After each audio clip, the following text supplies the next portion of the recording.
안녕하세요. 진목TV입니다. 성경을 신화로 읽고 교리를 시대와 문화에 따라 달라지는 신앙의 상징적 표현으로 이해하는 현대적 접근은 자연스럽게 이런 질문을 불러일으킵니다. 그렇다면 기독교 신앙은 철학과 무엇이 다릅니까? 예수님은 다른 성인이나 깨달은 사람들과 어떤 차이가 있습니까? 오늘은 이 질문에 답하기 위해 먼저 신화, 종교, 철학, 영성이라는 몇 가지 기본 개념을 정리하고 그 위에 현대적 기독교 신앙이 이해하는 하나님과 예수님, 성경, 그리고 거듭남에 대해 살펴보고자 합니다. 먼저 신화란 이 거짓말이 아니라 신성한 이야기입니다. 신화는 어떤 설명이나 교훈 혹은 진리를 전달하기 위한 이야기로 시작되었습니다. 때로는 어설픈 원인론적 이야기처럼 보이기도 하지만 대부분은 인간의 근본적 질문과 실존적 고민을 다루고 있습니다. 죽음과 생명, 허무와 의미, 시간과 영원 같은 주제들이 그 안에 녹아 있습니다. 그래서 많은 기독교 신학자들은 성경이 신화적 형식을 지니고 있음을 오히려 환영했습니다. 성경이 전하는 이야기 속에서 인간의 실존에 대한 기독교적 해답을 발견할 수 있었기 때문입니다. 종교는 신화를 포괄하면서도 훨씬 더 체계적입니다. 가장 큰 특징은 신성한 존재와 인간을 이어주는 매개자, 신성에 참여하게 하는 의례, 그리고 공동체입니다. 종교는 인구가 늘고 시간이 흐르며 지리적으로 확산되는 과정에서 문화적, 사회적 특성을 반영하여 발전합니다. 따라서 종교는 유기적으로 변화하며 서로 다른 전통과 상호작용을 갖기도 합니다. 기독교 역시 1세기 팔레스타인 유대인 공동체에서 시작해 헬레니즘 세계로 확산되었고 이후 서방 문명을 형성하며 오늘날 세계에서 가장 많은 신자를 가진 종교가 되었습니다. 영성은 신화를 만들고 종교 속에서 살아가는 인간의 보다 근원적인 속성을 가리킵니다. 자아를 통합하고 성숙시켜 마침내 초월에 이르려는 삶의 태도이자 수행이 바로 영성입니다. 영성은 인간의 종교적 소질을 보여주는 전형적인 표현이지만 특정 종교의 교리를 의미하진 않습니다. 그래서 영성 훈련은 전통 종교 안에서 가장 깊이 발전했지만 동시에 그 경계를 넘어서기도 합니다. 따라서 기도나 명상뿐 아니라 예술 활동이나 혹은 봉사의 삶 속에서도 영성은 자라날 수 있습니다. 철학은 신화나 종교와 달리 의심하고 사유하는 태도에서 출발합니다. 그러나 이 사유는 종교에도 영향을 주어 종교를 발전시켜 왔습니다. 철학은 신화가 던진 질문과 종교가 제시한 답을 다시 검토하고 새롭게 문제를 제기합니다. 이 점에서 철학은 신학과 닮았지만 결정적인 차이가 있습니다. 신학이 종교적, 영적 차원에서 구성적 작업을 한다면 철학은 그 내용을 비판적이고 반성적으로 탐구합니다. 다르게 말하자면 신학이 믿음 안에서 진리를 사유한다면 철학은 믿음의 밖에서 그것을 성찰하는 작업입니다. 지금까지 신화, 종교, 영성, 철학을 구별해 설명했습니다. 그렇다면 이제 다음 질문은 이것입니다.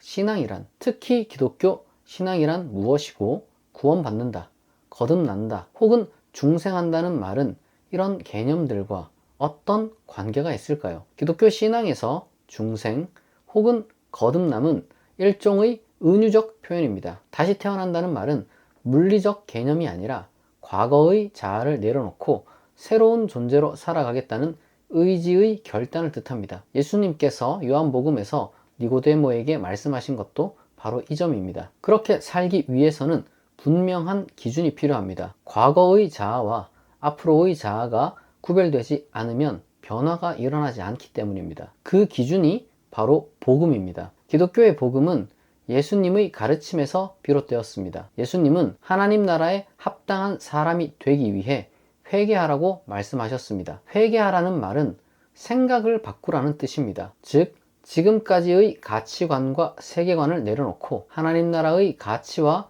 세계관을 받아들이라는 것입니다. 그렇게 함으로써 그에 맞지 않는 과거의 자아를 반성하고 다시는 그렇게 살지 않겠다고 결단하며 새로운 기준에 따라 실제로 살아가는 것이 회개의 핵심입니다. 비유하자면 소매치기로 생계를 유지하던 사람이 다시는 도둑질하지 않기로 결단하고 성실하게 일하며 살아가기로 마음먹고 그렇게 사는 것이 회개입니다. 하지만 기독교의 회개는 훨씬 더 근본적입니다. 그것은 단순히 행동의 변화가 아니라 삶 전체의 방향 전환을 요구합니다. 그렇지 않으면 다시 태어난다는 표현을 쓸 수 없을 것입니다. 예수님은 누구든지 나를 따라오려거든 자기를 부인하고 자기 십자가를 지고 나를 따르라고 말씀하셨습니다. 이 말씀은 단순한 비유가 아니라 예수님께서 실제로 곧 십자가 처형을 당하실 것이며 제자들 또한 그러한 각오 없이는 그 길을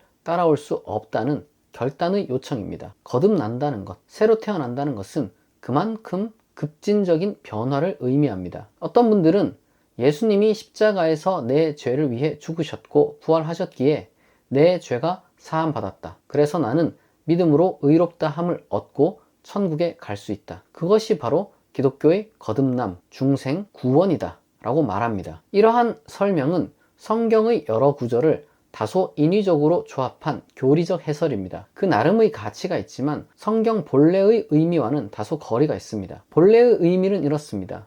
예수님은 하나님께 끝까지 신실하셨고 하나님도 예수님께 신실하셨습니다. 따라서 우리 역시 예수님처럼 하나님께 신실하게 살아간다면 하나님께서 예수님을 의롭다 인정하신 것처럼 우리도 의로운 자로 인정받게 될 것이라는 것입니다.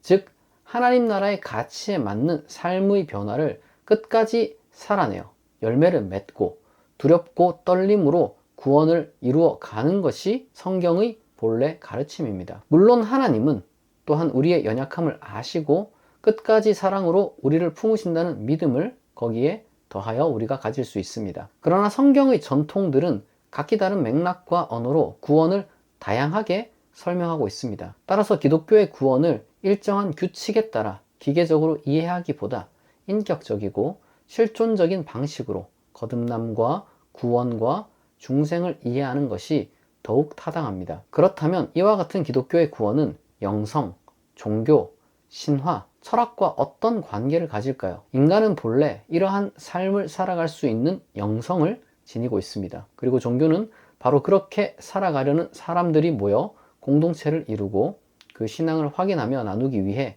의례를 만드는 데서 비롯되었습니다. 그것이 바로 교회이며 그 안에는 기도와 찬양, 세례와 성찬을 포함한 예배의 전통이 자리합니다. 그리고 성경, 특히 복음서는 이러한 진리와 삶의 길을 보여주는 신화의 언어로 기록되었습니다. 그리고 철학은 인간이 이 모든 과정을 더 깊이 성찰하고 그 의미를 더욱 성숙하게 이해할 수 있도록 길을 열어주었습니다. 이제 마지막으로 앞서 말씀드린 이 모든 논의의 바탕이 되는 하나님과 예수님, 성경에 대해 기독교 신앙이 어떻게 고백할 수 있는지 살펴보겠습니다. 많은 분들이 신이 있으면 있는 것이고 없으면 없는 것 아닌가요? 이렇게 생각하지만 사실 신도 존재도 그렇게 단순한 개념이 아닙니다. 어떤 사람에게 신은 세상을 초월해 계신 인격적 존재자를 의미하지만 또 다른 사람에게는 세상 안에서 스스로를 드러내는 존재의 근원을 뜻하기도 합니다. 그러나 이 질문을 많은 분들이 기대하는 방식으로 표현해 보자면 우주가 생기기 전에 스스로 존재하여 우주를 창조하고 다스리며 궁극적으로 우주를 새롭게 할 초월적 유일한 존재자가 있습니까? 이렇게 물을 수 있을 것입니다. 그러나 이 질문에 아쉽게도 예 혹은 아니요 라고 제가 답한다 한들 그 어떤 경우에도 검증은 불가능합니다. 왜냐하면 우주 창조 이전 그리고 우주가 새롭게 되는 순간에 존재하는 혹은 존재할 수 있는 인간은 누구도 없기 때문입니다. 다만 제가 설정한 이 질문 속에는 이 문제에 대하여 답을 할 만한 하나의 힌트를 숨겨두었습니다. 그게 바로 다스림, 곧 섭리입니다. 우리가 이 섭리를 경험할 수 있느냐 혹은 전혀 느낄 수 없느냐를 통해 미약하나마 이 질문에 답할 수 있을 것입니다. 그리고 이 섭리조차도 우리와 우주의 관계와 마찬가지로 인류 역사 전체에 대한 섭리가 아니라 오직 개인의 1인칭 시점, 곧 자신의 삶을 인도하는 초월적 존재자가 있는가? 라는 질문으로 다룰 수 있을 것입니다.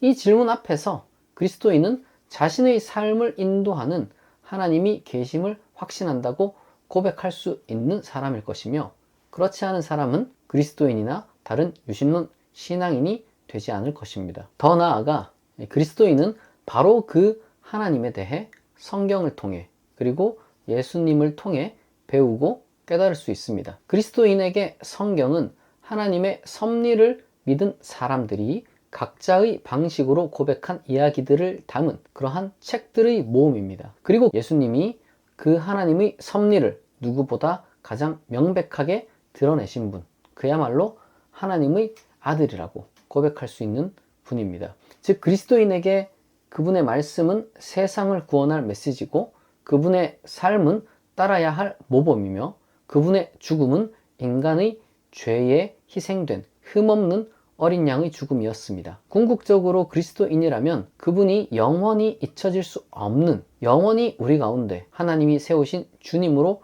찬양받도록 하나님께서 그를 높이셨다고 고백하지 않을 수 없을 것입니다. 그리스도인들에게 성경과 예수님의 가르침대로 혹은 하나님의 뜻대로 사는 일은 때로 고통이며 십자가를 지는 괴로움이기도 합니다. 그럼에도 그리스도인들은 하나님이 늘 위로하시고 피할 길을 내시며 용기와 지혜를 주신다고 고백합니다. 좋은 사람들을 만나게 하시고 소명을 주셔서 해야 할 일을 깨우쳐 주신다고도 믿습니다. 또한 그리스도인들은 모든 상황 속에서도 죄의 유혹을 이기고 정직하고 성실하며 따뜻하고 힘있게 살아갈 수 있도록 하나님께서 인도하신다고 고백합니다. 그리스도인들은 신앙을 통해 죽음과 소멸이라는 근원적 불안으로부터 구원받고 미래에 대해서도 하나님의 인도하심을 믿을 수 있습니다. 때로는 두렵고 떨림이 완전히 사라지는 것은 아니지만 그럼에도 그리스도인들은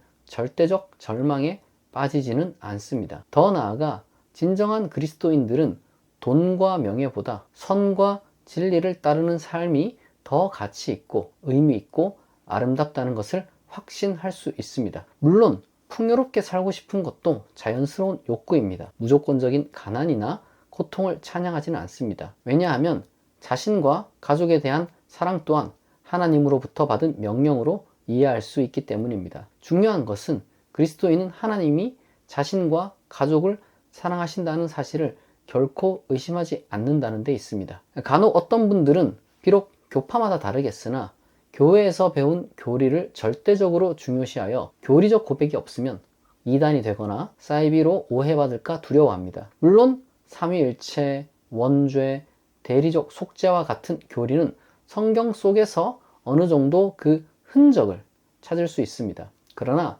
교리를 틀에 박힌 명제처럼 외우는 데서는 오히려 억압이 생깁니다. 본래 교리는 실존적 고민과 신앙적 해답이 만나는 자리에서 탄생했습니다. 그리고 그 표현은 언제나 상징적이고 신화적이며 시적이었습니다. 따라서 교회가 시행해야 할 올바른 교리 교육이란 단지 교리 명제를 맹목적으로 주입하는 것이 아니라 신학적 차원에서 영성을 성숙시키고 공동체의 종교적 삶을 깊이 있게 만드는 과정이어야 합니다. 이렇게 오늘은 현대 그리스도인이 주요한 개념들을 어떻게 구별하고 또 어떤 의미로 중생 혹은 거듭난다고 할 수 있는지 다루어 보았습니다. 이 영상이 이 주제와 관련하여 궁금증을 갖고 있는 분들에게 도움이 되었기를 바랍니다. 시청해 주셔서 감사합니다.